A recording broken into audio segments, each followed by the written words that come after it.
Hello everybody, this is Dee and welcome back to my channel, Dee Plans and Budgets. Today, let's budget with me for March of 2023.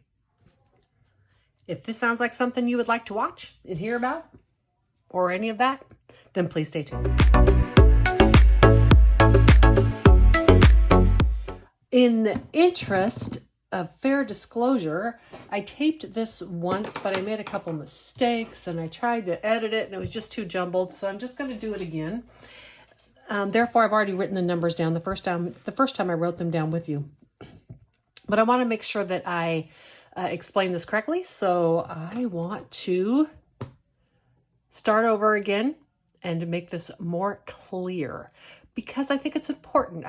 One of the neatest things I think in the budgeting community is that we're sharing our budgeting, our real life, and what we live on.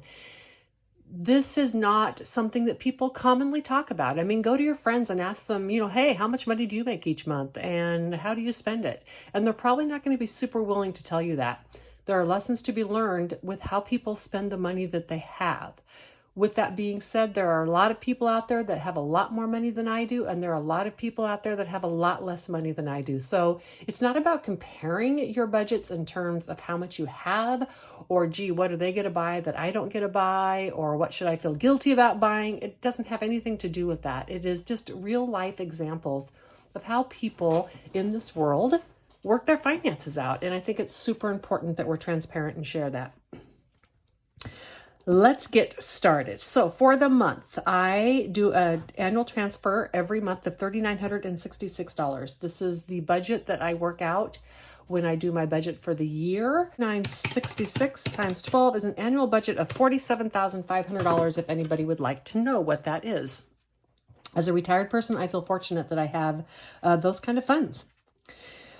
In my carryover from last month, I had a total of $412. This got all wigged out. Oh, let me zoom in. I'll bring the camera up so I can keep this away from me a little bit. So that $412 is the amount of money that was left over in my variable spending last month. That was the cash envelopes, and you're going to see what I do with that later. Auto transfer, I do an auto transfer of $306 to emergency funds and a little bit to giving and some to my grandson. So that makes my total income of $4,684. Again, this is not my total income, it's my total amount that I have to spend this month, because I have carryover from last month that I can now put into this month's budget. My bills, my projected amount of bills are $1,682. I won't know the actual until the end of the month. These, I know the actuals because I'm not going to transfer any money, more money, or anything like that. So my total of all the income I have, or all of the money I have, I shouldn't call it income because it's not all income. A lot of it's carryover from last month. So of the money that I have to work with this month, $4,684, $1,682 goes to bills, which leaves me a total of $3,002. For my food, I am changing a little bit.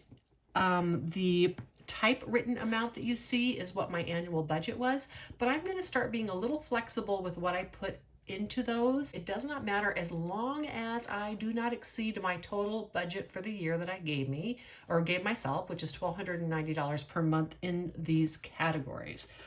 I give myself a very generous amount because I like to try to save. As you can see, last month I gave myself $1,290. I saved $412. So that's pretty good. And actually I saved more than $412 because I have cash left in my wallet, and I put, I think, like $90 into savings challenges out of my wallet. So I'm doing really good, and I prefer to do it that way rather than to make a really tight budget. It's all preference of how you do it. Some people, if they gave themselves that money to spend, they would spend it all. I just prefer to do it this way. So in my food, I'm giving myself $350 this month because I have two girlfriends coming in from out of town, and I'll probably, get a few things here for them to have that I wouldn't normally keep in my house. And we might also go out to dinner when I don't usually do so. My paper and cleaning, I won't need any extra for that, so it'll just be $25. My health and beauty will be $25. Miscellaneous funds, I'm going to do a little bit less this month to make up for some of the extra stuff that I'm spending in other categories. I don't think I'm going to need much this month. I've got most of the things that I need, I believe. $75 is plenty if anything comes up. $130 in my monthly travel. That's for campsites and gas when I go camping. And I put a little bit extra in this month because the gas when I'm running around with the girls is going to be considered travel. In my crafts, I'm only giving myself $50. I haven't been spending a lot out of this, and I want to continue to really not spend unless I really want to. I have I have a tendency to want to buy every new Happy Planner book that comes out, and then I don't use them. I want to be more intentional with my craft spending, and so I'm going to take some of that out of there. In my spending account, this is to spend when I'm out socializing and having fun. I gave myself a little bit extra because my girlfriends are going to be here. My car or gas money is going to be the same at $120. Clothes, $75. Gifts, $50. Carryover will be $40. These items here, from here to here, I carry over and keep in those binders. I don't empty them out at the end of the month because although these are a variable expense, I spend them pretty regularly. I don't always spend the same amount per month, and so I carry those over. I give myself $200 in cash. That gives a total of $1,290. Now, what I have to go to next, I'm going to go here. What I have to go to next before I do sinking funds is I have to figure out how much I have for my sinking funds. I have a regular budget of, I believe, $906 is what my annual budget was. However, due to some variable amount in my bills, I add that to my sinking funds in a binder. I'm sorry, in an envelope. And so the next thing I need to figure out is where this money is going. And so again, I'm gonna have to move the camera down so that this can be closer to me. Okay, so my emergency binder is getting $175. My fund binder is gonna get $162. That's $162 from this carryover. My cash binder is $250, so these two together equal this $412. My giving is $81, and X-Man, my grandson, is getting $50. That all equals this $306. So the total amount is $718, which is the total. I'm pointing up here, you can't see it.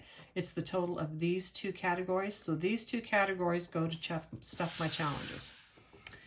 After I am done, I have after my bills was $3,002 left. After my variable spending, I had $1,712. After I'm done stuffing these binders, I have $994.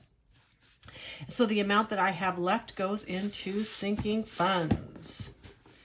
And in my sinking funds, this again, the typewritten is my annual budget amount. I will not exceed what goes in for the annual amount. However, sometimes I need to change what I put in for the month. A good example is I'm going to the Pacific Northwest in June for a couple of months. I need to have that money all saved by June. So I need to get that annual budget stuffed by June, which means more to my Pacific Northwest trip, but maybe not to some other categories. In the end, I don't exceed my annual budget though. That's a hard line for me. I have a budget and I stick to it. In my travel for this month, I am going to put $50 into regular travel. I haven't really been doing anything with that yet. I am getting ready to plan a week-long trip, I think, to Arkansas, and that will spend some of that money. In the Pacific Northwest, I need to put $250 in there to get that ready. It's getting close to June. It's also getting close to time I'm paying for a bunch of reservations. In my cruise fund, I just need $50 in there this month. Miscellaneous large is getting $68. My band fund is getting $50. Fund, and I should actually, I have too many things named fund and spending and etc. But this is actually for events, right? This envelope is if there's a concert that I want to go to, anything, those type of things are big ticket items. I love to go see Broadway shows once in a while. If I'm lucky enough to go to Vegas, I love to go see a show, and that is what this envelope is for, because those things are expensive and they take some advanced planning. Electronics, I have $250 going into there. If you saw my D-Stuff video, you know I owe $200 of that to my toys because I had to borrow it. In my toys, I'm just putting $5 in there this month.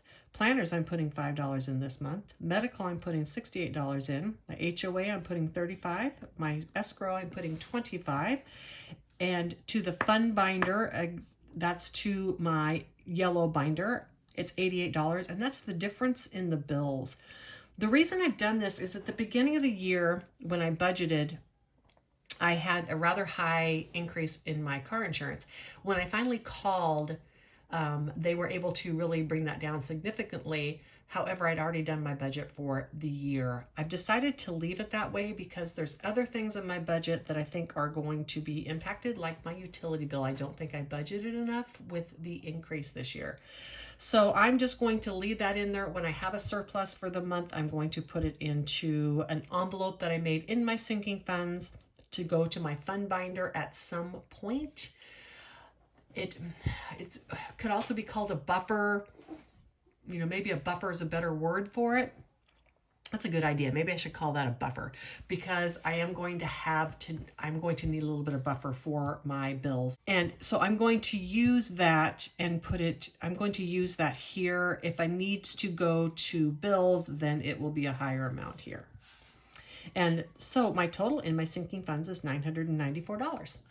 Now, if I can get up here, I go down here to the bottom. So I have my projected, I know on the Budgeting Mom, she calls it inflow and outflow, and that might be a better word, but I have total cash this month to spend of $4,684.